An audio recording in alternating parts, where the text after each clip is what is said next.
Hello and welcome to another episode of The Damage Report, a talk show where we talk for better or for worse. Today, I'll be playing the worst, the better, played by Anna Kasparian. How's it going, Anna? Pretty good, can't complain. We're super close to that Thanksgiving break. So, every time something annoying happens, I just try to remind myself we're almost there. 4 days off in a row. We're almost there. And importantly, we're going to be getting into the Thanksgiving spirit at the close of the show. We're going to be going through some of the things that we're most thankful for. We've also gotten a number of comments from our audience about what they're thankful for. Obviously, everybody watching us, thank you for those who've already joined us, whether you're on Twitch or YouTube, the members thing, all that. It's a non-traditional show. Anna beat me up and took my setup today. So she's sitting in my chair and I'm in a room where boxes are kept, I guess. Yeah, I feel pretty terrible about it. So John asked me yesterday, are you gonna come in studio to do the show or are you gonna do it from home? And ideally, I get to do it from home, right? But my husband just got a new job that requires him to also work from home in the same space, and he needs to be on the phone, which would be a little bit distracting. As we do that's the show. Pandemic. But no, we're glad, everybody's been able to keep a job. No, I'm kidding. This is actually where I do most of my work when I'm not on the show. So I'm perfectly comfortable here. Got my coffee, got everything. You know what you should get? Everybody watching this, you should get your finger on the clicker that clicks on the like button and let people know that we're live. Because many people, hundreds of thousands of people have signed up for notifications when we go live. And YouTube has decided that that really shouldn't mean anything. But if you hit the like button, maybe they'll find out about it and that would be awesome. All that said, feel free to send us tweets and comments and super chats and all that. We'll be responding as we go. But with that, Anna Kasparian, why don't we launch into the news of the day? Let's do it. Okay. Yesterday, the transition to the Biden presidency began because Emily Murphy decided, you know what, maybe I'll do my job. At some point, I'll do my job. And in addition to that, the transition actually launching, breaking news this morning, Pennsylvania has certified the vote. That follows just a couple days ago, Michigan doing the same. So in every way that matters, this thing is basically being wrapped up. The question is, when is the president and his cabal of losers and goons, when are they gonna wrap this thing up and accept that we're moving on? Technically, and I'm gonna keep this to a bare minimum, Trump's response, because I know there's literally no one in the world that hates what Trump has to say more than Anna Kasparian. But in response to Emily Murphy announcing that the GSA was going to start doing the actual transition, allow the Biden team to start coordinating with, for instance, the pandemic response group, get the money they need to do security clearances and stuff like that. Trump tweeted, I wanna thank Emily Murphy at GSA for her steadfast dedication and loyalty to our country. I mean, that's him being nice, I guess, but she's finally not blocking it. That's the most steadfast and loyal she's been. But anyway, he acknowledges that she's been harassed, threatened, and abused, while pointedly not pointing out who has been harassing, threatening, and abusing her, and says that our case strongly continues. So apparently, according to sources behind the scenes, Donald Trump got to the position where he would allow this transition to go forward because of one very important stipulation that was made clear to him. In conversations in recent days that intensified Monday morning, top aides told the president the transition needed to begin. He did not need to say the word concede, they told him, according to multiple people briefed on the discussion. So once he was reassured by all of his representatives that he didn't need to formally concede, he decided to stop blocking this transition from happening. And I know that you I believe, responded to this live on the main show yesterday, but what do you think about this? Is it over? Does it matter? Are we any closer to a return to normalcy than we were 48 hours ago? I think we're inching closer to it being over, but it depends on what you are referring to when you say it, right? Like, is it over, meaning Biden is the president-elect? He will be inaugurated on January 20th.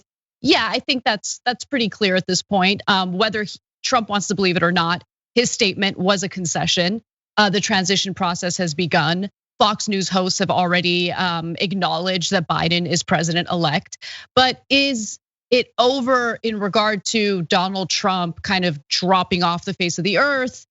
No, that's unlikely. And Trump is part of the problem, but the other part of the problem is that the media just loves doing these insane, superficial, unbearable stories about his tweets because he's gonna keep tweeting insane things. And Trump brings in the ratings for these cable news networks, for instance. And so they're gonna keep talking about his tweets.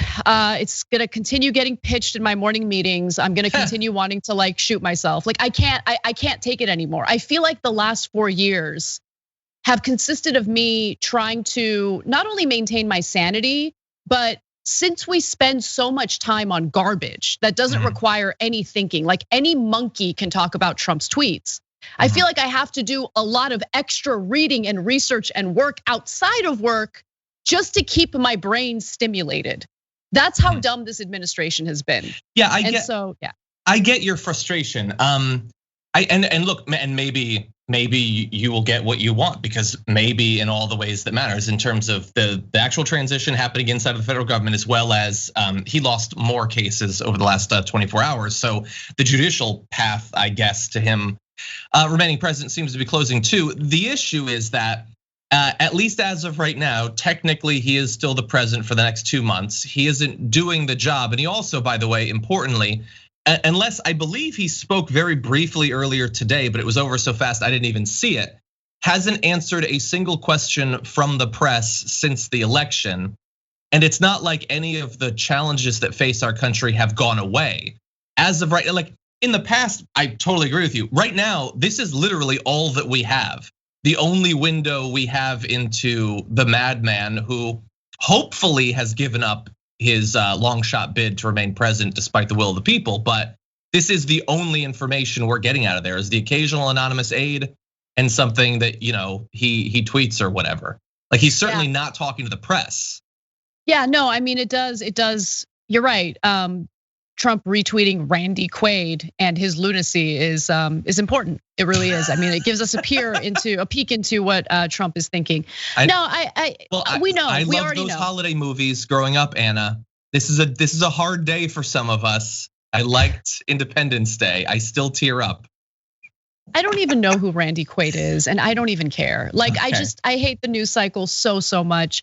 And I know I'm being like extra bitter today when I should be happy that things are moving along in the old direction of a Biden cabinet that's just littered with all sorts of people who were in Obama's administration and were pretty disastrous in Obama's administration as well. But whatever, better than Trump. Yeah. Sure, and we'll have 4 years to critique all of the mistakes that or I shouldn't say mistakes, the intentional terrible decisions the Biden campaign or Biden administration will be making.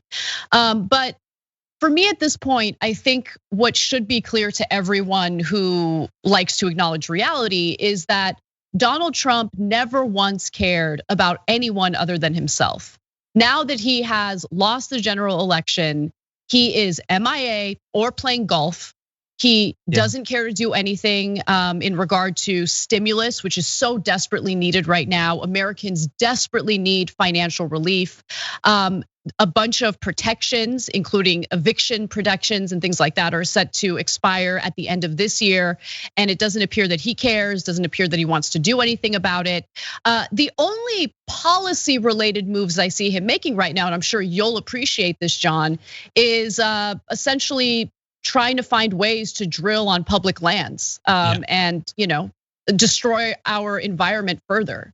So that's who Trump is. He's always looking for a way to make a buck, but he doesn't care about the American people. He doesn't care about his own family members. He couldn't even keep them safe from coronavirus. That's who that man is. And I just want to get to a point in this country where we don't have to hear from him ever again. But unfortunately, hey, the news industry needs to make money. And if he's putting out lunatic tweets, we'll be covering them for years to come. Well, at least 57 days. We do have the inauguration of 57 days.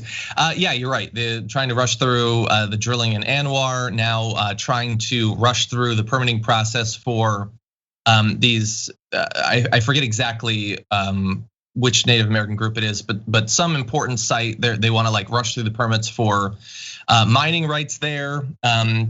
Like there's all these articles about just trying to set so many fires in terms of foreign policy that Joe Biden won't be able to do anything aside from trying to put them out, which I personally think he could set his own fires and probably will. I wouldn't worry too much about that. But yeah, and the funny thing is, in terms of what he's actually doing, because he's not, the federal government isn't functioning in the way that it's supposed to. He doesn't care about the pandemic. It's not actually happening. He's not actually going to work. He's not meeting with people. They're firing people, and they're doing some stuff like that. But what seems so odd about it is there was a bit of Tucker Carlson's monologue last night where he said one of the things that infuriates him the most about the media's collusion with Kamala Harris and Joe Biden is that neither of them ever said why they wanted to be president or what they would do.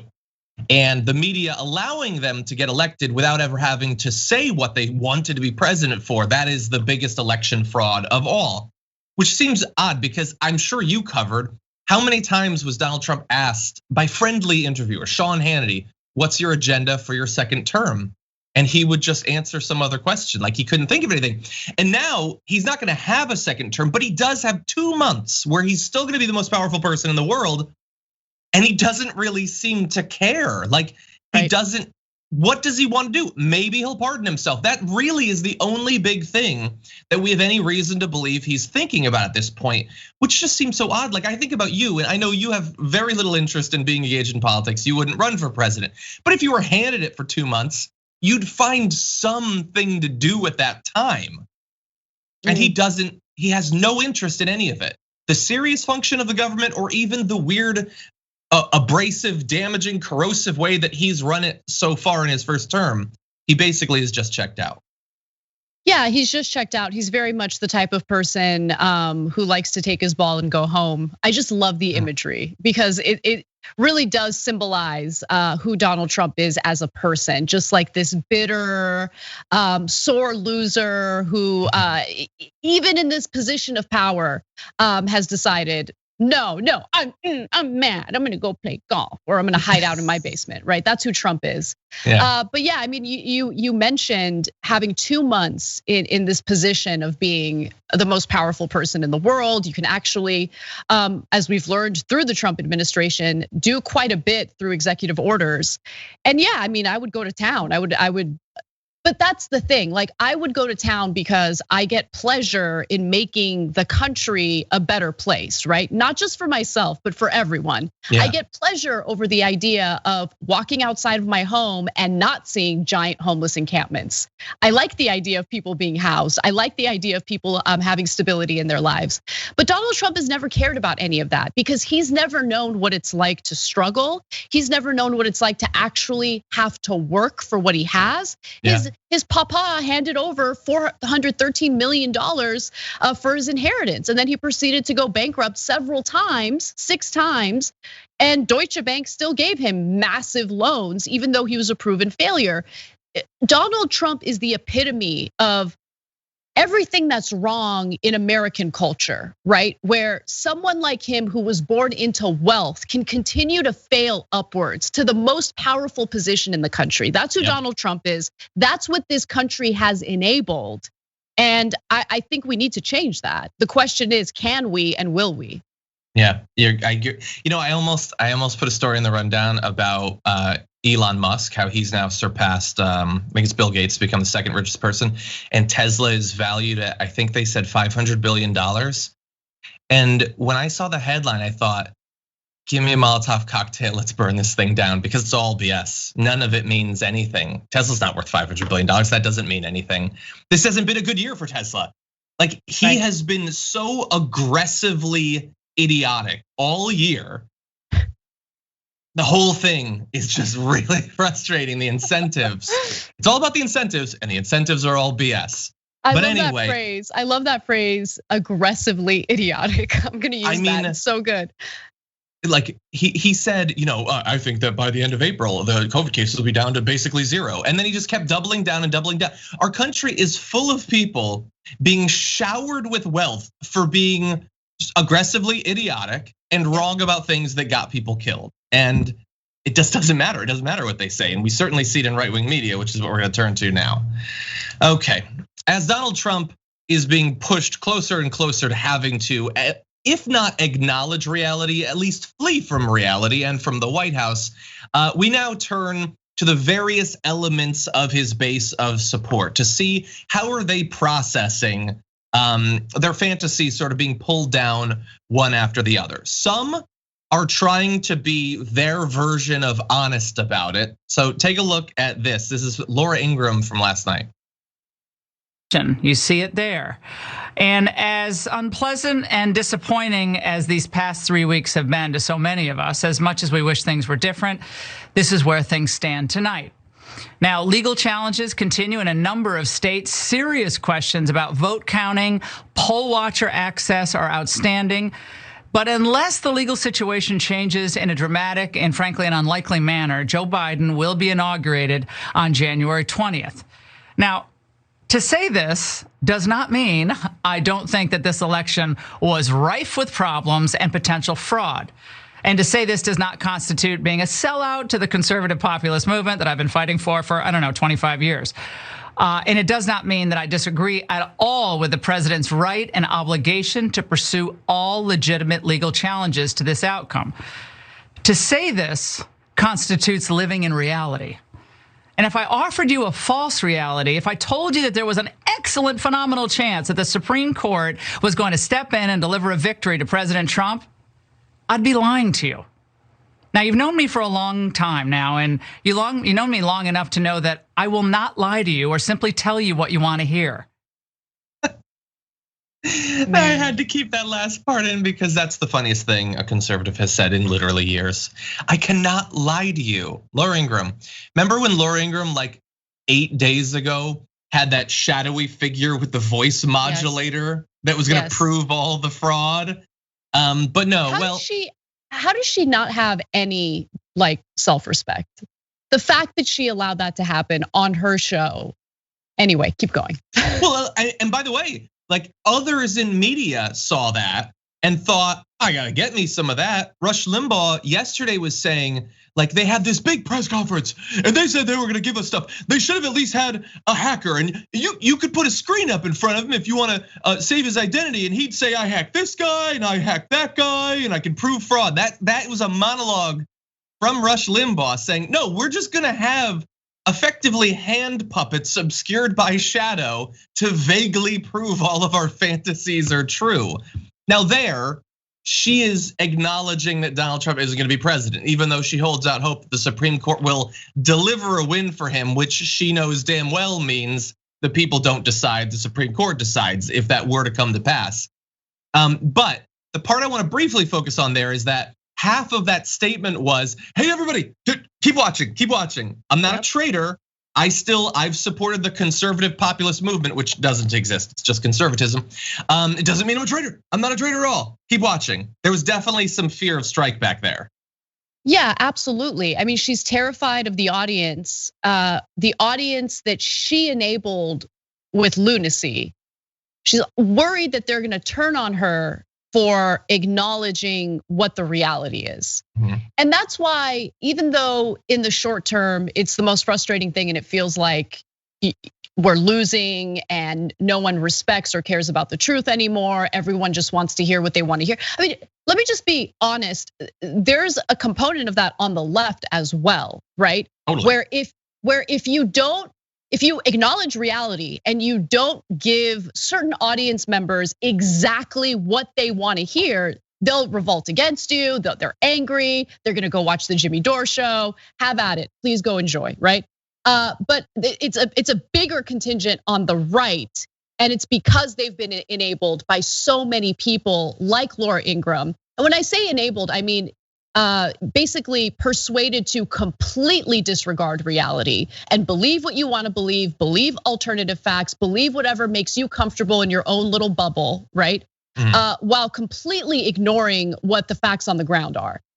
So I love that she's so scared of her own audience going against her because she has no choice. She has to acknowledge what the reality of the situation is. Biden won, he's president-elect. There was not widespread voter fraud. Yeah. Whoever was on her show, that shadowy figure who allegedly experienced voter fraud firsthand, that was a lie. That was a lie. They've never provided evidence. Every single court case that the Trump campaign brought to various battleground states have been dismissed because of a lack of evidence. So this is the situation, and people got to deal with it. Sorry. Yeah, well, and look, she's wise to be concerned, because not only is OAN and Newsmax and other people who have a webcam and a graphics package they purchase for $5 online, they're going to try to get those people, and maybe even some people inside of Fox News might try to show that they're more loyal. Now, Tucker Carlson, a guy who had criticized Sidney Powell right at the right moment because she was about to be ejected like a day after. This is someone that obviously people, I would say, spend 50% of each day tripping over themselves to give him credit that he doesn't deserve. He spent last night, while she was acknowledging reality, doing a monologue about how the 2020 election was not fair. No honest person would claim that it was fair. Because Tucker Carlson is a person that Andrew Lawrence, in a follow-up tweet, very rightly identified, is a guy that loves to say nobody could disagree with the points that he's making as a way to prove that the points are accurate. It doesn't actually work that way. But he believes that if you say that while looking at the camera with a really blank expression, that it makes you seem reasonable. So he's saying, no, the entire thing was rigged. He might be willing to go along with it, like he'll cover Biden when he becomes president, but this entire thing was stolen. That is the only reasonable position that you can hold. So he didn't have the shadowy figure, and he criticized Sidney Powell. But at the end of the day, that's all frosting. The cake is telling millions of conservatives that election was rigged. Any election we lose is rigged. You don't have to respect any of this and keep watching me, because I'm going to continue to tell you that. Look, I actually agree with Tucker Carlson. The election was not fair. And it wasn't fair that prior to the election, a Trump loyalist, Louis DeJoy, who was very conveniently named as a postmaster general, tried to dismantle the post office during an election year where people were going to rely heavily on mail-in ballots. It wasn't fair that the Trump campaign did everything and anything to spread disinformation about what the reality is in regard to mail-in ballots, voter fraud. I mean, the disinformation was endless. So I agree, it wasn't fair. There were all sorts of unfair things that happened leading up to Election Day.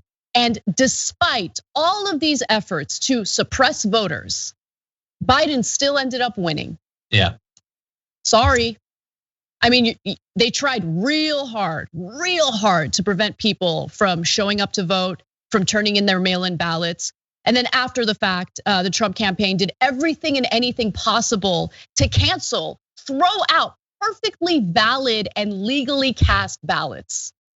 Yeah. Biden ended up winning anyway. And getting over 80 million votes for the first time in American presidential history. Totally. We need to talk about a relatively new show called the Republic, or UNFTR. As a Young Turks fan, you already know that the government, the media, and corporations are constantly peddling lies that serve the interests of the rich and powerful. But now there's a podcast dedicated to unraveling those lies, debunking the conventional wisdom. In each episode of the Republic, or UNFTR, the host delves into a different historical episode or topic that's generally misunderstood or purposely obfuscated by the so-called powers that be, featuring in-depth research, razor-sharp commentary, and just the right amount of vulgarity. The UNFTR podcast takes a sledgehammer to what you thought you knew about some of the nation's most sacred historical cows. But don't just take my word for it. The New York Times described UNFTR as consistently compelling and educational, aiming to challenge conventional wisdom and upend the historical narratives that were taught in school. For as the great philosopher Yoda once put it, you must unlearn what you have learned.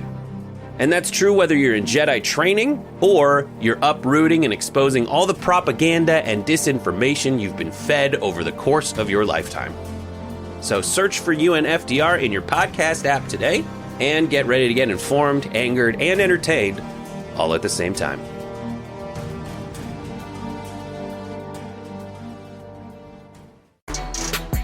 At some point, Donald Trump is going to transition out. So what happens to his followers? There's a society out there that's soon going to be run by Joe Biden, and they're going to have to be a part of it. Or will they? Because some are giving signs that they just want to back off of this whole thing, this whole being in America, participating in American politics thing. William Legate, an independent journalist, tweeted, there's a growing movement on Parler of Georgia Trump supporters vowing to write his name in for the Senate runoffs in protest of the rigged vote. So I don't go on Parler. I got no interest in it. And if I was vocal on it, I would be banned, because for all that they talk about free speech, if you're a leftist, they literally ban you from the site.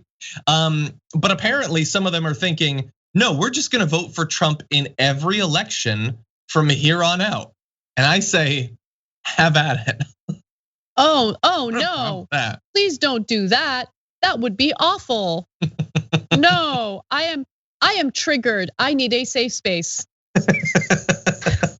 What a snowflake. No, you'll make me more of a snowflake if you don't even vote at all. But anyway, so that might have an influence on the Senate runoffs. I think there's a lot of influences that are going to affect it. And by the way, can't give you too many details, but we're going to be doing a special around those Senate runoffs, because of course they're incredibly important. Some are just backing off of everything. Others are saying, after being so law and order up until this point, that now all bets are off. My favorite modern day philosopher, Charlie Kirk, said, it is time to disobey all orders that violate our natural rights. No more curfews, lockdowns, or authoritarian measures. Disobey, resist, defy, open America. Although bear in mind, he's also the guy that tweeted, you cannot pick and choose which laws to follow. I guess you can. I guess he, like America, disagrees with Charlie Kirk.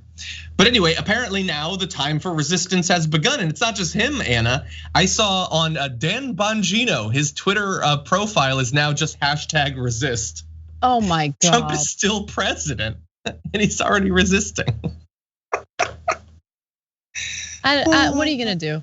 I don't know. What are you gonna do? I don't even know how to respond to any of this stuff. Sure. Yeah, including Charlie Kirk encouraging people to, by the way, Charlie Kirk's business partner and good friend died of COVID. So he knows, He knows the severity of the situation. He knows what the pandemic can do. The co-founder of Turning Point USA is dead from COVID. And this guy is, by the way, in his bunker, in his isolated bunker where he's safe from COVID, he's telling you guys to go out there and essentially ignore social distancing orders, lockdown orders, all of that. Because he doesn't care if you die, right? But he loves making money off of pushing that message. Totally. He's so disgusting. He's absolutely disgusting. And I mean, how else is he gonna pay for that coke habit? Allegedly. Oh my God. Okay. And then finally, so this is really gonna be, this is the coming together of a couple of different threads that we've been weaving in the show so far. So what is Laura Ingraham worried about? Laura Ingraham is worried that if she tells something approaching the truth, the people that she has got addicted to pundit drugs will start to pine for a stronger dose. It's a strained metaphor, but I've been working on it. And the issue is that there are pundit drug dealers out there with a more refined, pure version of it. So she might be willing to finally acknowledge reality, but right now out there on Twitter are people with tons of reach. I can't believe this tweet from Lynn Wood, who's supposedly a lawyer, although it's Twitter, so God only knows. Maybe this is someone that other people know, I don't know. This person has almost 600,000 followers, so I guess a lot of people know them. Tweeted just yesterday night, Hillary and Brad Raffensperger, the Georgia Secretary of State, overheard at an Atlanta cafe, not a hipster coffee shop, an Atlanta cafe. Brad, does BleachBit work on videotapes? Hillary, not as well as a hammer. Brad, any other way to destroy evidence? Hillary, if I had been in Nixon's shoes, I would have burned the tapes. To which Lynn Wood adds, felony. That tweet has over 15,000 retweets, and the replies are full of people saying, yes, it's happening. He's not done. Trump's gonna be president. It's all just nonsense. That didn't happen. Not a single bit of that actually happened. But Laura Ingraham doesn't control the right. Tucker Carlson doesn't control the right. There are a lot of crazy people out there that are still gonna believe whatever random tweet comports with what they want reality to look like. That was last night. Yeah. The transition has begun, but these people are never gonna accept it. Well, the good news is, since Biden has been elected, he's bringing dignity back, and as a result, we're going to be able to unify with these people, and then maybe they'll accept reality. Then, after we unify with them, maybe. dignity, decency, dignity. They're going to new rise age in America. Exactly, they're going to rise above themselves and realize that democracy is great and bipartisanship is even greater. That's what they're going to do. Anyway, it's interesting because you bring up these Democrats that have no idea what time it is and who we're facing. Why don't we talk about one of those Democrats, actually? Do it. Dianne Feinstein has announced that she is not going to be seeking to remain the sort of ranking senior Democrat on the Judiciary Committee. As she put out a statement saying, after serving as the lead Democrat for 4 years, I will not seek the chairmanship or ranking member position in the next Congress, obviously depending on how those Georgia Senate runoffs go. I look forward to continuing to serve as a senior Democrat on the Judiciary, Intelligence, Appropriations, and Rules Committees as we work with the Biden administration. And she says, why is she doing this? Well, apparently she's got a lot that she has to focus on.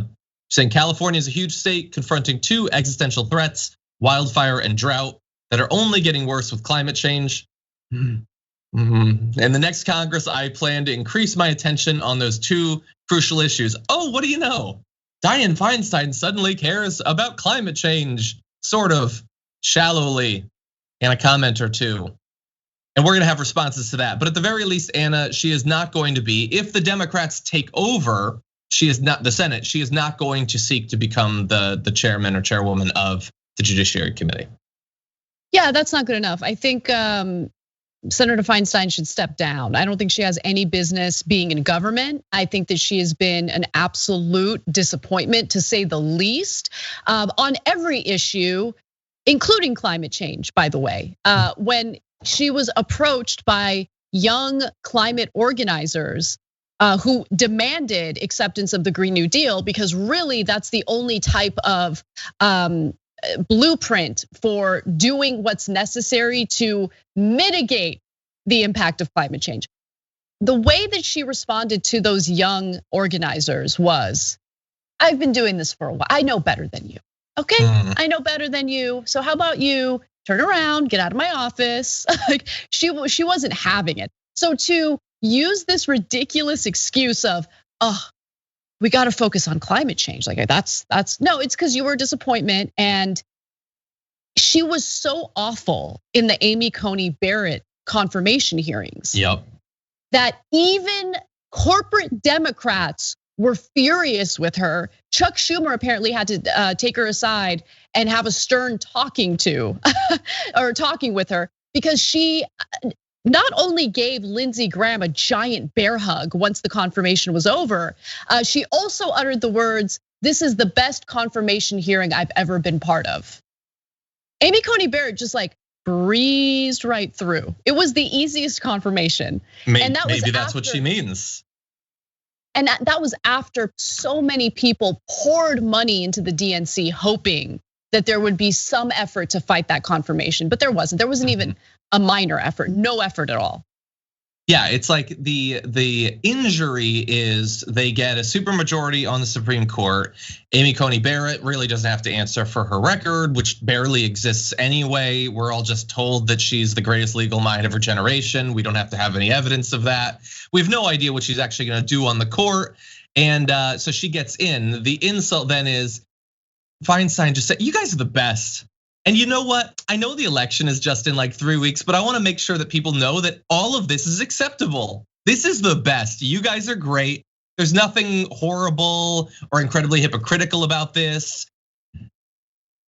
I couldn't believe that, to say that it was the best hearings ever. And yeah, obviously she can't be in charge of that. I don't know what she's gonna spend her time doing. She says now she's gonna focus on climate change. With what? You gonna be pushing for the Green New Deal? What, you're gonna do nothing. You're gonna like push for some sort of like carbon cap, like in trade program. Like, what is she actually gonna do? Does her staff even know what she means when she says that she's gonna focus on climate change? Yeah,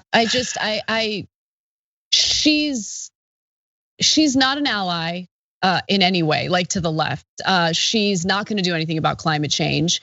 She has used her position of power to push for all sorts of goodies that would benefit her real estate investor husband. It's just, I've got no love for Dianne Feinstein, none at all. She's so disconnected and detached from her own constituents in the state of California. She doesn't care about climate change. She doesn't care about how California as a state is completely falling apart because of economic inequality. So I'm not gonna miss her. I just wish that she would fully step down from the Senate. But stepping down as the chair of the Senate Judiciary Committee is an okay start. I just like to see more. Completely withdraw. Dianne Feinstein, resist being in any type of chamber, in any type of governing. No one wants you. Republicans certainly don't want you. The left doesn't want you. Be gone. #resist. Sunrise Movement, by the way, is also calling for her to resign. Like, imagine she would never, she will never, she won't. But if she did, and then Newsom would never, won't. But if we could get like Katie Porter and Ro Khanna, or like Porter and Barbara Lee or something, like imagine how much improved the Senate would be by that 1-2 punch. It's not gonna happen for a number of reasons, and she's just effectively, like, let's keep it real. I'm sure there's some people watching this that are fans of her. She was primaried the last time around. What has she done since then? Nothing. And between now when she finally steps down, because I'm assuming this is her last term, what is she gonna do? She's one of the most senior Democrats. That's a position of respect and authority. What is she going to use it for?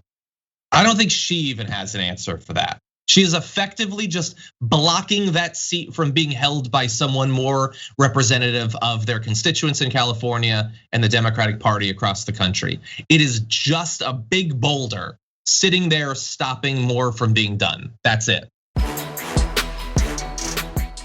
Yesterday in the program, we mentioned that John Kerry is once again going to be serving in the federal government. In this case, with President-elect Joe Biden announcing just yesterday that the former Secretary of State would serve as a special presidential envoy for the climate. Their transition team put out a statement saying this marks the first time that the NSC will include an official dedicated to climate change, reflecting the president-elect's commitment to addressing climate change as an urgent national security issue. And what has been fascinating about this is obviously, like, I'm inclined to look at John Kerry being involved, in the White House again as like a really sort of thing. Like, man, they never really go away, do they? To put it in historical context, John Kerry was the first president I ever voted for 1 billion years ago, and he is still hanging out. But perhaps more to the point for this position, the response to John Kerry being chosen as that special envoy has been very mixed. So there have been groups like Food and Water Action calling the choice an alarming red flag. The group's executive director accused Kerry of being a longtime apologist for fossil fuel fracking and a reliable promoter of false climate solutions like market-based carbon trading schemes. Which, look, if you look over John Kerry's past in this area, he he focuses on climate change, but his solutions are often funneled through capitalism and through trying to provide incentives for corporations rather than strong government action to bar certain forms of energy production, generation, distribution, those sorts of things. And it certainly is not what I would describe as sort of the new style, the new generation of climate thinking that places it in the nexus of basically every aspect of American society and the economy coming together, because it really does touch all of those. John Kerry is not really that sort of person. Anna, when you heard about John Kerry being chosen, what did you think about him for this position? No, everything you just said is 100% right, and I had a very similar reaction. I'm actually kind of shocked at the positive reaction that we've seen among progressives when it comes to various cabinet picks, including like Janet Yellen, for instance. But same with Kerry. I think that you hit the nail on the head. And in regard to the critique that you read, look, the one thing that you can't get mad at Biden about is he didn't lie to us when he was campaigning. He talked about how much he loves fracking. I'm not gonna ban fracking, I love fracking. We're gonna keep fracking. I mean, he's of course he's gonna choose someone who has a favorable perspective on fracking. But more importantly, I think that the very position that Kerry has been chosen for, not something pertaining to climate change, but specifically the angle that he would be focusing on in regard to climate change, the national security risk. That is something that I think Americans need to keep a very close eye on, because something that's starting to be discussed and looked into is this whole notion of eco-fascism. And I'm worried about, okay, if we're going to tackle climate change from a national security perspective, what does that look like? Right? Because the United States is the top polluter and has been the top polluter. And because of our actions, other countries are paying the consequences. Certain parts of the world are quickly becoming, either difficult to live in or impossible to live in. And so as we see huge populations of people, migrate around the world looking for safety, how is the United States going to respond to that? Is it going to respond to that the same way we responded to Syrian refugees? We go into regions of the world, create instability, we militarize, we do everything that we can to ensure that our defense contractors are making the money they want to make. And then when there's a refugee crisis, we give everyone the middle finger, right? So I'm curious I'm not curious. I suspect that we're gonna have a very similar reaction to mass migration that's fueled by climate change, which we overwhelmingly contributed to. Yeah, and this is obviously going to be a gradual process that is going to ramp up over time, but when it's happening, and maybe we'll be doing coverage of the 2038 election, or I don't even know if that's an election year for president, but the right is going to be demonizing based on it, and they will have totally forgotten that they were ignoring climate change all along the way and saying nothing should be done. But then, man, once there's chaos and instability, they're sure going to be worried about it and running campaigns based on it. But anyway, as you did say though, the response from some progressives who I genuinely very much trust in this area has been pretty positive. And I think in part it is because this is the international envoy. So there's going to be other people domestically focused on climate change. John Kerry does have a lot of experience in diplomacy. Dealing with climate change is going to require a lot of international effort, and he has shown in the past an ability to get countries on board with things. So that is potentially the good side. What he will get them on board with is potentially a different thing. So we will have to see. But really fast, I do want to read some of the positive responses, including Greta Thunberg, who says, good to know, when John Kerry announced that he would be involved. Real positive, real positive. It is, good but to know. When she has a negative response to something, she is not really loath to make it known. Right. And more to the point, I don't know Greta. I've never spoken with Greta, but Varshini Prakash, from Sunrise Movement, is someone that I have a lot of respect for and have spoken with many times. She says, I served with Secretary Kerry this summer on the Biden-Sanders task force, and one thing is clear: he really does care about stopping climate change. That's something we can work with. An encouraging move from the Biden team. Now I'm keeping my eyes peeled for domestic equivalent. She did work with him, and she has been critical of potential picks. There were far worse people theoretically, but people like Ed Markey was very positive towards this. He's been a big booster of the Green New Deal from the very beginning. Jay Inslee, who made his entire presidential run about fighting climate change, had a pretty positive response to it.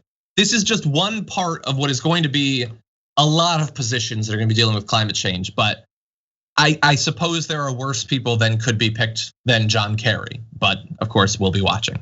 Yeah, he's not the former CEO of ExxonMobil, but that's a true. Very low bar. And that's nice. Putting that out there. Can I really fast? We don't have to focus on anything. I just saw this and I thought it was so funny because it had to do with climate change.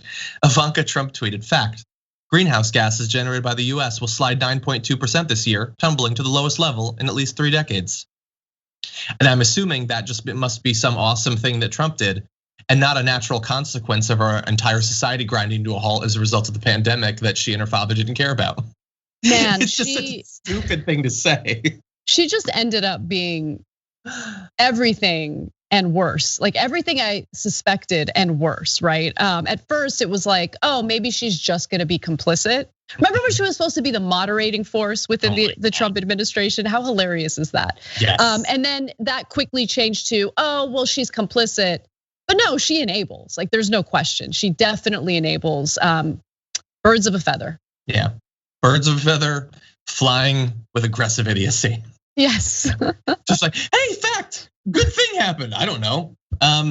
It's like an axe murder coming up and hacking your arm off, and someone else pointing out, hey, you just lost weight. Like, well, yes, but context is key. Anyway. Yeah.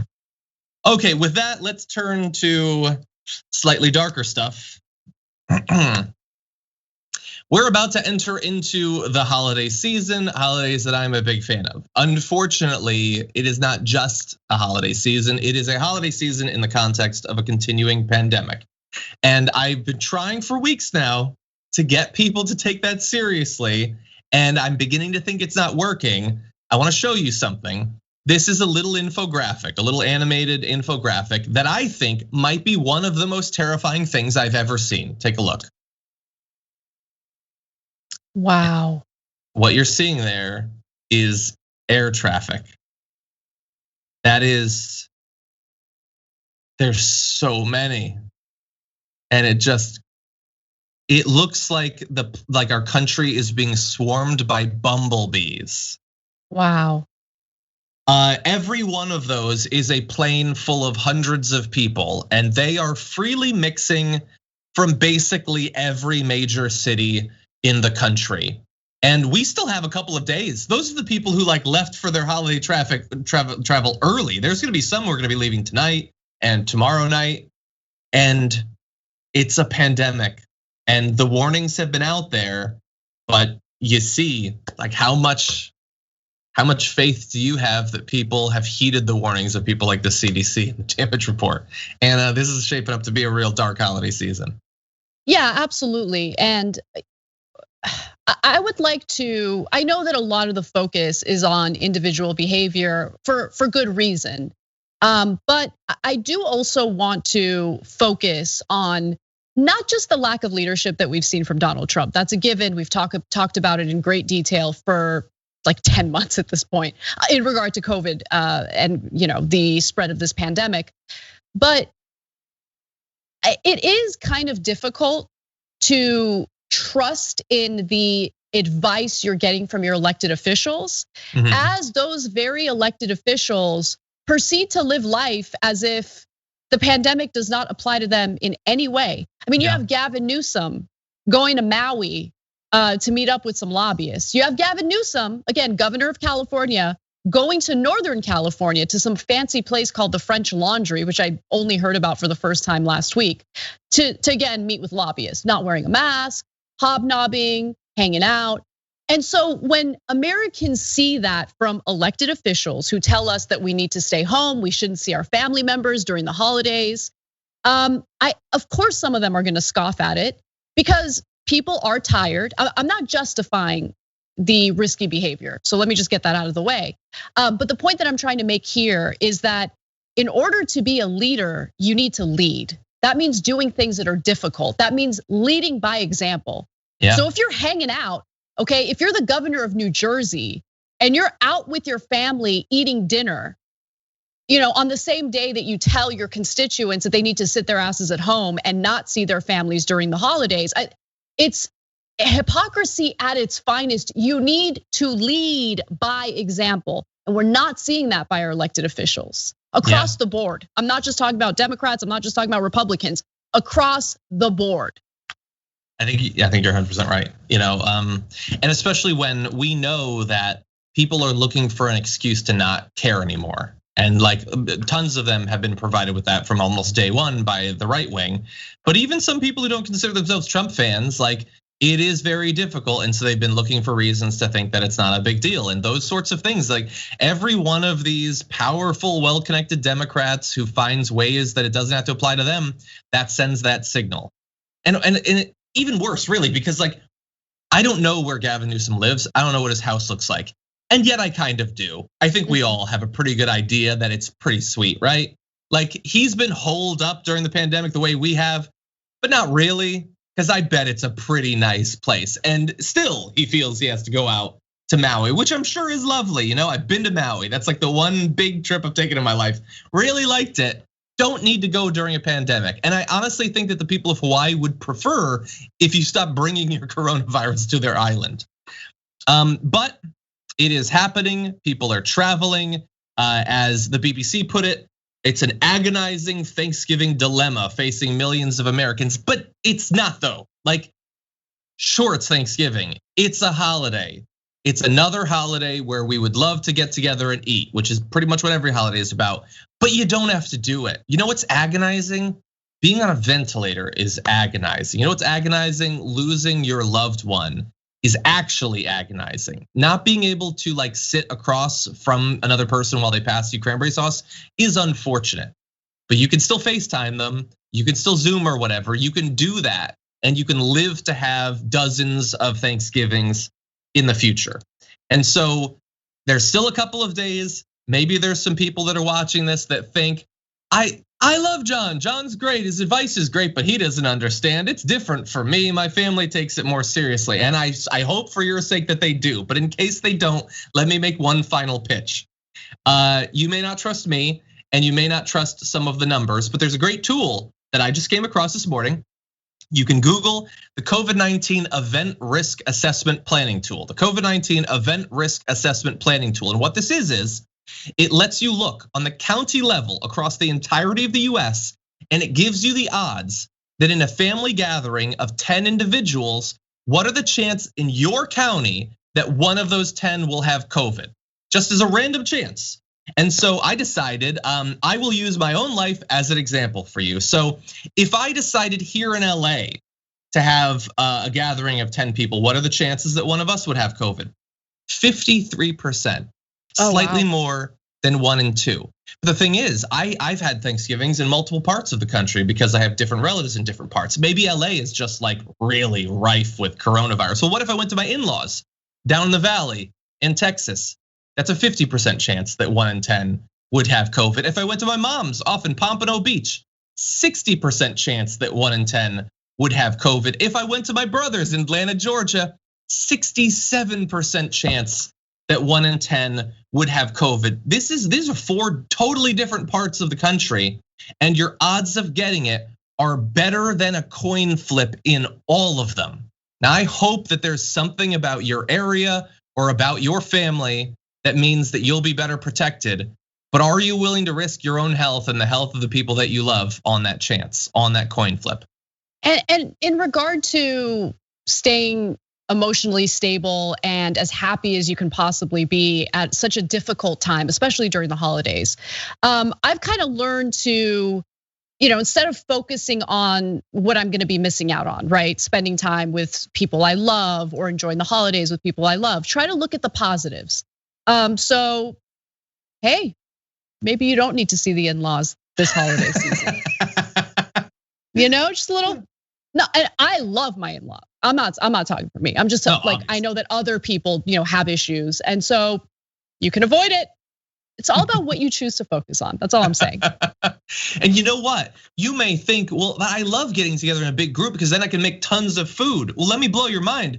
You can still make tons of food for just you and one other person. I'm gonna. Yes, you can. So am I. I didn't buy a smaller box of stuffing. I bought the same exact amount of stuffing, but now there's only 2 stomachs, and honestly, my wife doesn't eat that much. So I get so giddy when I think about Thanksgiving. Like I love cooking, I love eating, I love being in my pajamas all day. Yes. Not having no makeup, no hair, no nothing. I'm just.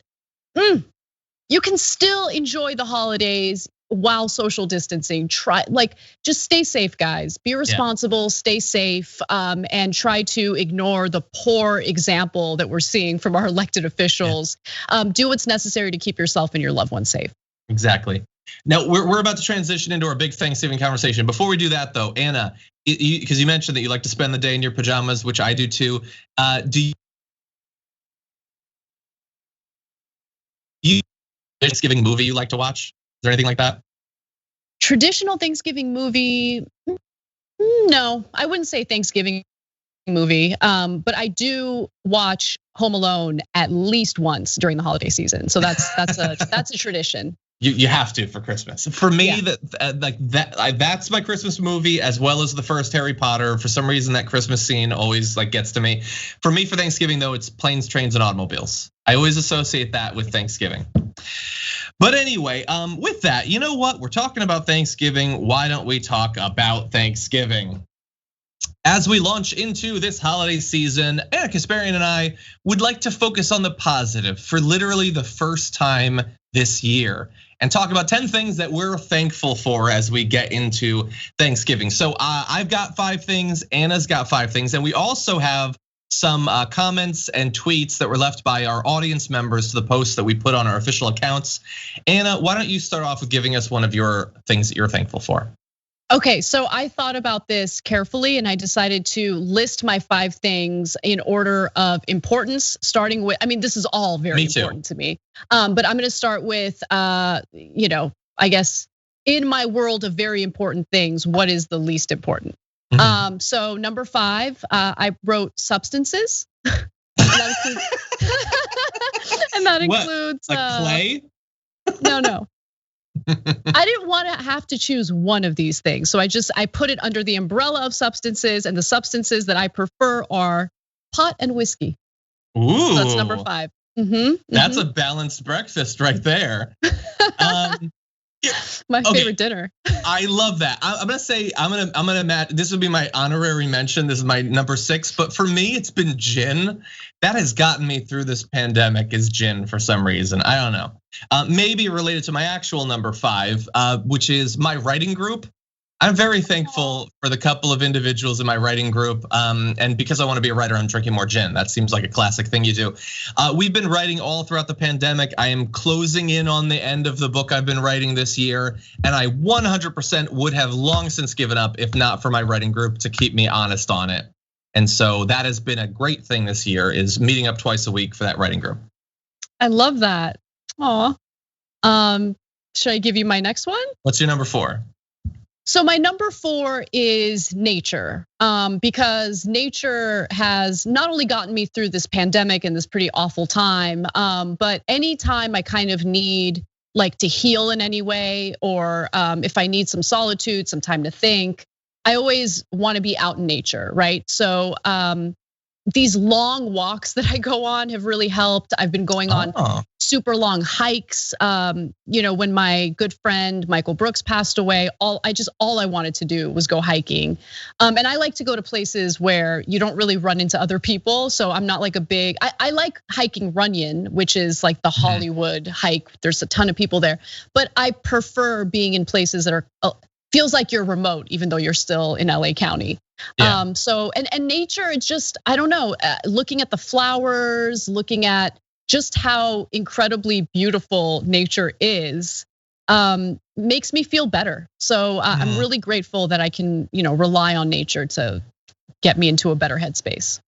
Yeah, anytime I see a random animal out and about, like a random rabbit or something, it's just always so like, oh my God, nature exists. I do like that.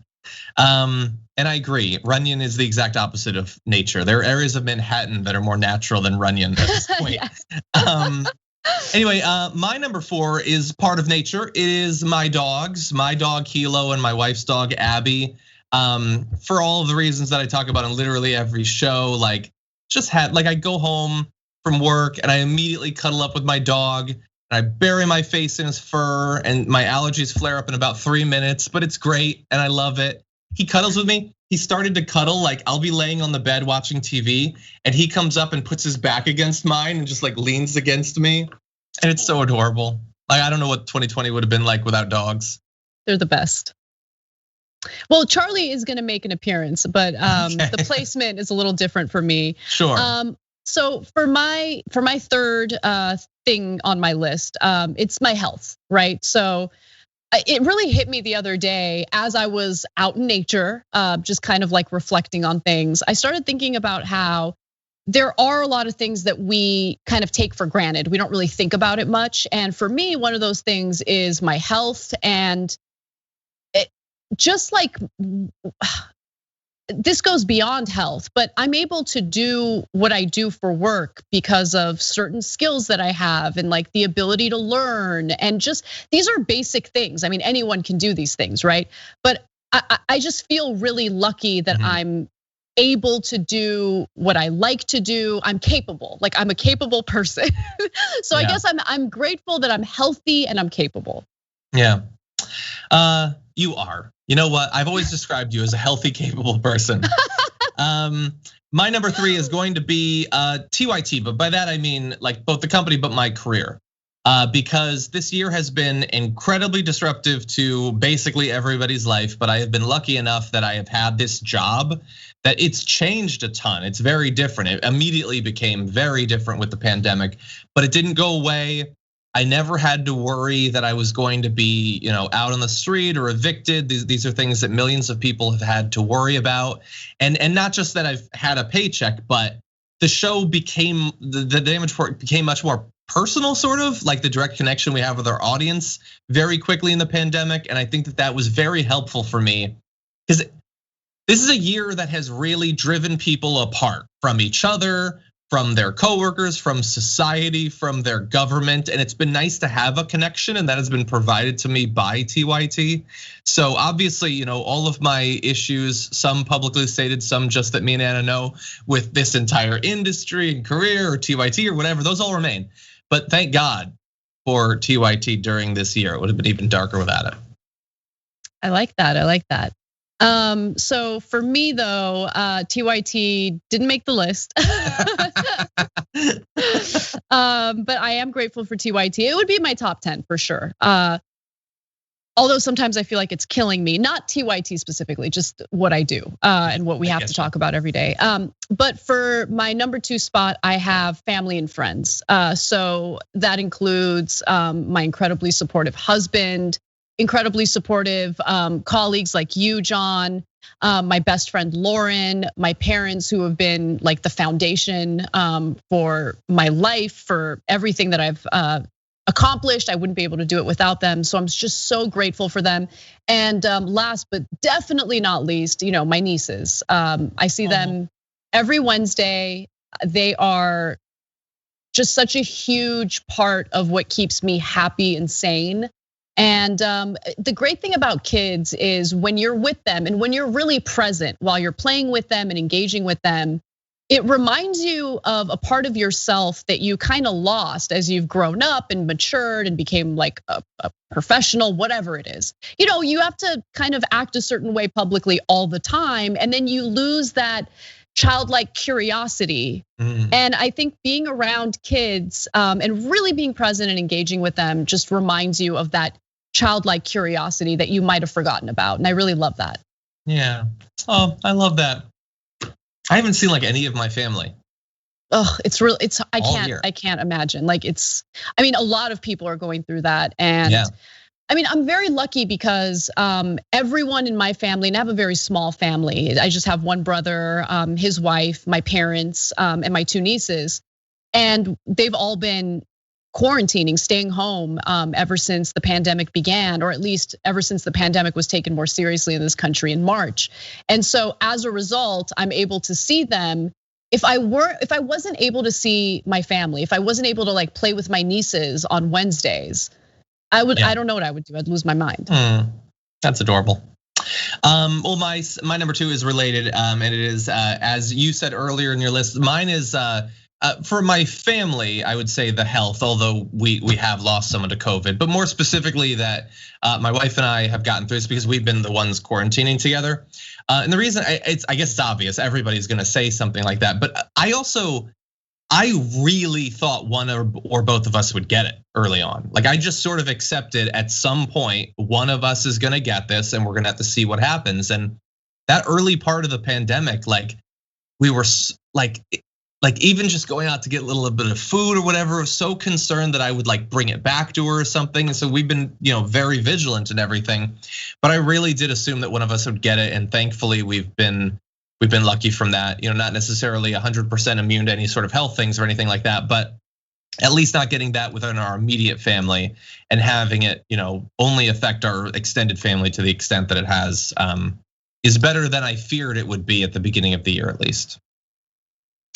Yeah. It's we're so lucky. We're incredibly fortunate that we're able to do what we do, and we still have jobs, and our jobs are safe, like health-wise. So yeah, we're very fortunate. So for me, I'm gonna let you guess, John. I'm assuming it has to be Charlie, even if you hadn't said. I would assume. Is that wrong? Is it wrong that Charlie gets the top spot? Is it wrong that Charlie's the real MVP in my life? It's the only way this list could have ever gone. Why? Okay, so here's the reasoning. Because all of the things that I listed, there are ebbs and flows, right? So with substances, that was my number 5 spot. You get a little too substancey, you got a little problem, right? So it's not all good. You got moderation. Nature, you enjoy nature, but you also think about how we're rapidly destroying it, and it's not a given, right? And you can't always rely on going out for a long walk. Might be cold, it might be raining. This past summer, it was insanely hot for like 2 weeks, where you couldn't even be outside.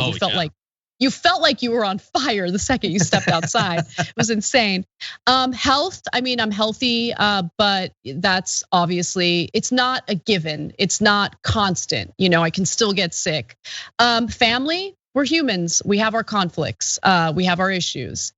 Charlie is a constant. Charlie is, no matter how awful things have gotten this year, he's just always been this consistent source of comfort, of love, of affection, loyalty, all of that stuff. Like, it's insane how much this little dog, improved my life. Like, we adopted him in 2016 when I was like in the depths of awful depression, awful anxiety, didn't think I'd be able to get out of it. And Charlie was the catalyst for just improving my entire life. So he's got the top spot. I love my dog. Well, I don't think anyone is surprised by any of this, but I'm thankful that you have Charlie as well, because it keeps you sane, which is good. And he's a great dog. He deserves that spot. He had a good chance of making it in my top 5 action. I've barely seen him this year. Have I seen him this year? I actually don't remember. I'm sure I have at one point. Anyway, my number 1 is going to be the end of Trump. Sort of, it's coming. Like a transition away from this. And this is not the blind, glee of some people that are like, yay, all the bad's gone. No, the bad's not gone. But some of it is. Some of it will be replaced, not with the best thing ever, but with better things. And what we have given ourselves in transitioning out of these years, once it's actually done, is a fighting chance on some of these issues. It is a chance and it requires fighting. Both parts of that, please bear in mind, a fighting chance. But we do have a fighting chance on some of these issues, including ones that we've talked about so far in the program today. The news wasn't always great under Obama, obviously. It wasn't great before that, but at least some of these just insane skeletons will be out of government. We won't have to deal immediately with Stephen Miller. We won't have to deal immediately again with William Barr and Mike Pompeo. Some of them will probably, circle the drain and eventually be dredged up by whatever comes next from the Republican Party. I'm not blind to that, but we at least will get a little bit of peace, a chance to wage a more positive war on the issues we care about and the world we want to see, rather than just a defensive war to try to sort of dull the edges of the blade that's been at our throat for multiple years. So that is what I am thankful for, that as we end the worst year ever, we're at least getting rid of some of the worst things ever. Yeah, I think it makes sense to have that on your list for sure. I'm just I think I'm a lot less optimistic than you are, just as a person overall. I guess it's just hard for me to stop and enjoy the fact that Trump will be out of office, because all I can think about now is a lot of these cabinet picks for Biden are awful, So but I need to take my own advice and just stop for a second and just pivot my mind to the positive. And enjoy that for even a little bit, and then I can move on to Biden's cabinet. Now, really fast, let's read a few of the submissions that were sent in. Obviously, Anna and I are thankful for a number of things which we've gone over, but audience members are thankful too. And I think it's important that it's been a depressing year. We put a pin in some of the things that we do have going for us. Nick is thankful for my health and for having my family healthy and still around. I know someone who lost a father to COVID. Exactly. Anyone who's been able to get through this without losing anyone should be thankful of that. Scott is thankful that he's still alive at all. So that's good. That's good. You need that for everything else. Leo is thankful that there's people like you that amplifies our progressive voice. Well, thank you, Leo. Anna and I are doing our best. DJ is thankful for planet Earth. We only have one, and the orange one didn't do it much good. Keep up the progressive voice and recycle. Yes, while also pushing for environmental policies that are obviously going to be orders of magnitude bigger than any personal stuff. You still have to do the personal stuff, but our government has a far bigger responsibility. Vanessa is thankful for her boyfriend, Chris. He has kept me sane while I get yelled at as a customer service representative for Medicaid and food stamps. I can only imagine being involved in any sort of program like that this year has got to have been even more hectic. Dominic Franco is thankful that I haven't gone insane. John Edirola hasn't gone insane. And also for board games and video games. I'm thankful for those as well, Dominic. Wendy is eternally grateful to have a roof over her head, food on the table, a good job, and a kitty who constantly insists on snuggles. Oh, it's like a little tiny Charlie. Yeah.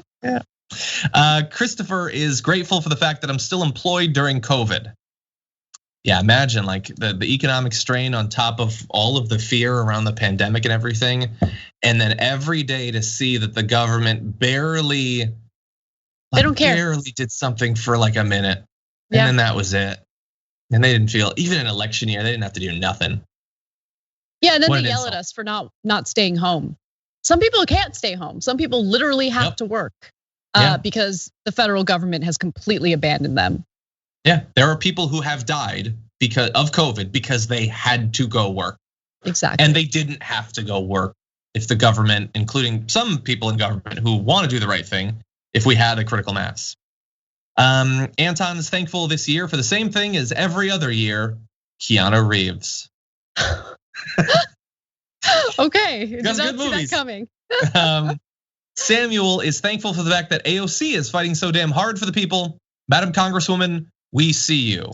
And I'll also add on that we've got some more good, we got Cori Bush, we got Jamal Bowman, we got a number of other good, Marie Newman, we got a number of good people coming in that I'm thankful for too. Hopefully that will provide some dividends going forward for our politics. But anyway, to the audience, very thankful for you. Glad that you've made it this far. We've done it together. Thank you. Anna, I'm thankful for you, by the way. Thankful that you did the show with me today. Thank you so much for that. John, you're the best. Everyone loves you for a reason. John's a sweetheart. And I love doing the show, so anytime. Thank you. Well, I know you got to get ready for the Young Turks, but thank you again. And have a good one. I'm talking as if you're not like right over there. I'll probably see you in like 10 minutes. Anyway, but bye for now. As of this recording, Donald Trump still isn't ready to move on from the presidency, but assuming that he eventually does, should we move on so quickly from his presidency? There are still a lot of unanswered questions about some of the things that went on, even up to the final days. And now some in DC are calling for something akin to a truth commission to look into these still unanswered questions about his finances, about the pandemic response, and all of that. Is it a good idea? Could it actually work? Would it actually convince people of anything? Joining us now to break it down is the senior Washington correspondent for Business Insider, Dave Levinthal. Welcome back to the program. Hey, thanks for having me, John. Glad to have you on. You have an awesome write-up about this Truth Commission available right now if people want to go read it on Business Insider. So what was the impetus for this? Well, the impetus has been the past 4 years of Donald Trump. Ever since Donald Trump has become president of the United States, Democrats, of course, have tried to, with more failure than success, investigate and ultimately kick Donald Trump out of office. We've seen this with House committees. We've seen this, of course, with impeachment. And the question now is whether the Democrats are going to have the interest in the stomach to effectively do that in retrospect, to go into 2021 looking backward to the past 4 years. And number one, take lessons from that and try to air them publicly. And also to kind of use this still as a bludgeon against Donald Trump to ensure that if Donald Trump runs for president again or stays as sort of the commander in chief of the Republican Party, that they're going to be out there fighting him tooth and nail. And it certainly seems like even if he doesn't run for president, which behind the scenes he's sort of indicating that he might run in one fashion or another, he certainly isn't going to be going away from Republican politics. So as of right now, who's advocating for this, and how seriously does it seem that they're being taken? Well, right now, we talked to a number of different senators and members of Congress and the House in special interest groups, both on the far left and more moderate Democrats. And there's definitely very mixed opinions about this, John. You have some people who, on one hand, and we talked to, for example, Joe Manchin, who is not going to be mistaken as a far left liberal Democrat, about as centrist a Democrat as you get. He thinks it's a great idea. I talked to Rashida Tlaib, a representative from Michigan, who, of course, very progressive. She thought it was a good idea. So there are your bookends right there. And also talked to a number of different activist organizations and progressive organizations that felt like this is a necessary thing. The crux of their argument is that if we don't learn from the past 4 years, if we don't have a sort of independent, bipartisan airing of what has happened during the Trump administration, the old adage comes in that if you don't learn lessons from history, you are doomed to repeat them. So that is, again, going back to the impetus, another thing that's really animating and motivating this. So that's one side. The other side is Joe Biden. And ultimately, if Joe Biden, if you take him at his word that he wants to move forward and not effectively relitigate the past 4 years, and he's indicated that he wants to move forward in a major way, that's going to be a major stumbling block to any sort of truth commission that, mind you, would be in the vein of sort of what we saw after 9/11, after the 9/11 terrorist attacks, or after the BP oil spills, when Congress did, in fact, put together and support a bipartisan independent commission to do sort of a full airing that was on parallel with Congress, but not part and parcel of a House committee or whatnot. Yeah. So far, Joe Biden doesn't seem like he'd be super interested in that. But doesn't mean it would require his approval. But it's hard to imagine it existing and being taken seriously by Democrats in the Senate and the House if it didn't. But you did mention there that ideally it would be bipartisan. And look, getting Joe Manchin on board is quite a bit of the way towards it being bipartisan. But has there been any Republicans who have shown any interest in this? No, there has not. And so that's, of course, going to be the biggest stumbling block of all. All right, great. You can call it bipartisan. You can say that this is something that is nonpartisan. Well, the fact of the matter is, what Republican is going to sign up at this point to go and try to beat the heck out of Donald Trump for months and months and months, which is what a commission like this would entail. Now, the issue is important here. We asked the question a lot and put it to many people, both on the right and the left. What do you want to investigate? What exactly is the point of a commission like this if you go forward with it? And got a variety of answers. Some people are very interested in trying to get to the true bottom of how many norms Donald Trump has shattered, how many ethical boundaries that typically were in place for a president are no longer there, and in their opinion would need to be put back and reestablished. COVID-19, though, was the one that if there was any sense of bipartisanship, if there was any sense of people coming together, I mean, that's affected Republicans and Democrats equally, and it's a pandemic. So the question there is not so much focused on Donald Trump, the person, but the Trump administration writ large. And if you are going to have a commission like this, the notion of getting to the bottom of the government's response and the failures thereof during the COVID-19 pandemic seem to be kind of the one issue that maybe there's a little bit of a gap there where Democrats and Republicans could get together. Well, the thing that I agree that should be the biggest part. If it exists, that's an important part of it. It does seem to be a bit complicated by the fact that is a crisis that we're not out of yet. It's like one thing to look into like what happened in the lead up to Benghazi. Like Benghazi was years past at that point. We're still not doing much about the pandemic, and there's every reason to believe that by the time you get the new Congress, it's going to be worse then than it is now. And so it seems like it's something that you couldn't wait too long before starting, but we're not quite even at the point where they could start it. We're still months away. But an interesting topic. It is interesting to see who is supporting it. I certainly would not have expected Joe Manchin. So that's pretty fascinating.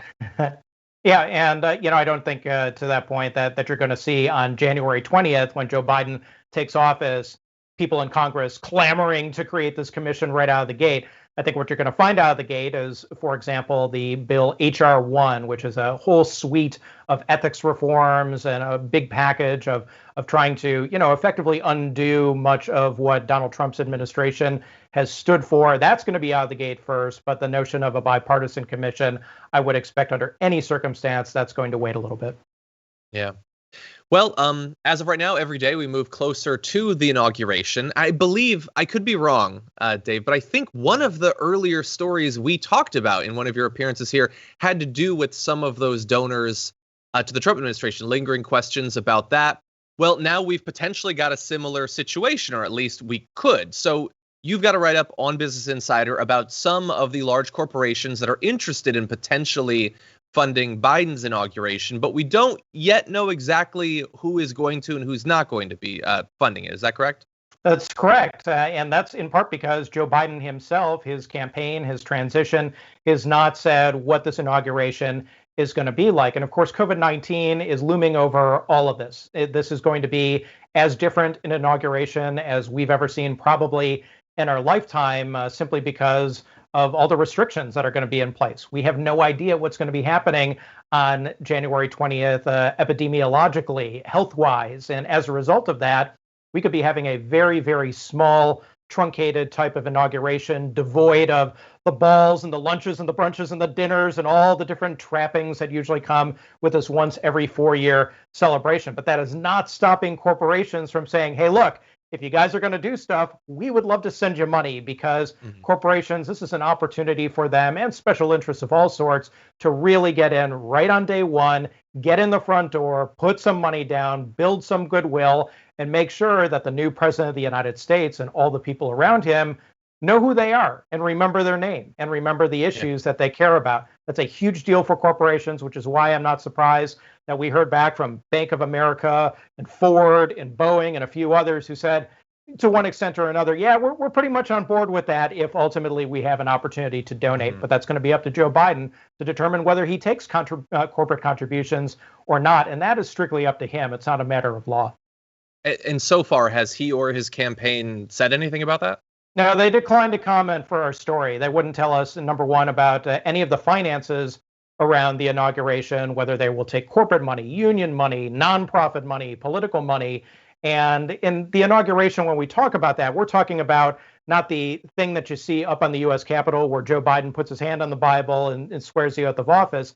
That's a government function. We're talking about all the stuff and the swirl of activities that happen for days before and after, which is where the corporate funding or other money that's non-governmental comes in to play. So that's number one. We also don't know from Joe Biden what exactly the schedule is going to be. So are they going to have social events? Are they going to have the pomp and circumstance at any level? I would expect that there's going to be that at some level. I mean, Joe Biden's been waiting since 1988 to become president of the United States. So there's going to be something here, but to the extent we don't know. And also, too, there is a possibility, and nobody has said this definitively, that something could be delayed, that instead of having all that pomp and circumstance right around January 20th, that maybe something after vaccines are delivered and the pandemic is largely behind us, that we do it a year from now or we do something else down the road. That's all unclear, and the Biden campaign is being very tight-lipped about this. Yeah.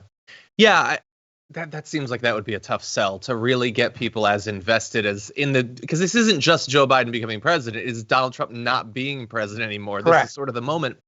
But so obviously they're not going to have gigantic crowds of people. Crowds might show up to protest or something, but I doubt Joe Biden is going to be asking for huge crowds to assemble for the actual day of event. They could, in theory, have those balls, but it's hard to imagine a more tone-deaf way to start off your presidency than having these gatherings that you've been saying people shouldn't have. And in theory, you could do it outdoors, but this is going to be Washington, D.C. in late January.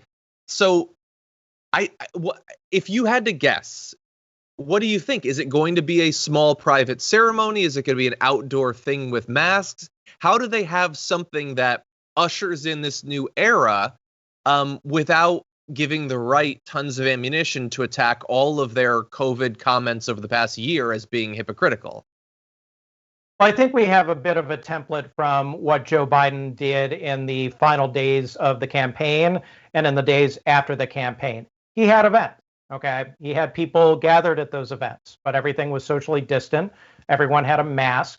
There were definitely major restrictions put in place.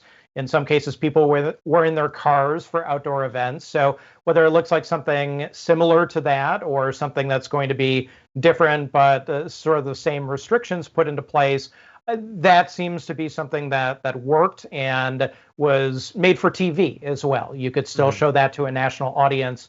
The deed of the day was being done, whether it was Joe Biden giving a speech, whether it was him accepting the, basically the victory that he won on November 7th.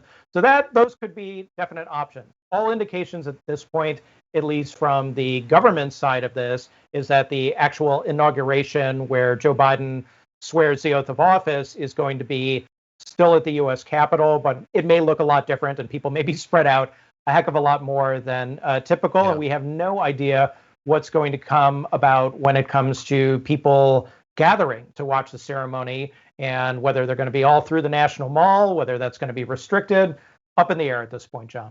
Yeah. Well, and finally, I know if I had to bet, I would say that you were going to be closely watching when those donations actually start to happen. But correct. Exactly. So based on the last time around, how much disclosure, how much transparency is there on this sort of fundraising? If I recall, Donald Trump, who raised an incredible $100 million or something like that, wasn't it? Yep. That we still had a lot of unanswered questions about exactly who gave what. Isn't that so? Yeah, the rules of the road are that you have to ultimately disclose who gave you money, but you don't have to disclose as a presidential candidate turned president where you spent that money. So what we can tell you is that in 2013, Barack Obama, he accepted corporate contributions. He had a very nice, big inauguration. And Donald Trump in 2017 did all of that, took corporate money and took it to new heights and basically had no restrictions on who could give money. Now, he's also subject to some legal action in terms of how that money was spent. There was a lot of messiness there, but he took money from a whole variety of sources and took in more money than any president in U.S. history when it came to money for an inauguration. So the rules, again, are really up to the candidates. And that's one question that Congress may grapple with, is whether they want to clamp down on that type of activity, because an inauguration, John, is about as swampy as it gets. And because those rules are not in place, for better or for worse, it gives entree to a lot of different special interests to plunk down a whole bunch of cash and endear themselves to the incoming president, which many Democrats find to be just patently unseemly at its face, either for Republicans or for Democrats. Well, you can add me to the unseemly column. I'm not a fan of it. Can't wait to find out which ones, if any, are on there. And if you'd like to know some of the corporations that are apparently trying to line up to be in that group, Dave's work is available right now at Business Insider. If you want to learn more, both about the Truth Commission, the possibility of that, as well as the inauguration funding, you can go take a look at that. Dave, as always, thank you so much for joining us. Hey, thank you, John.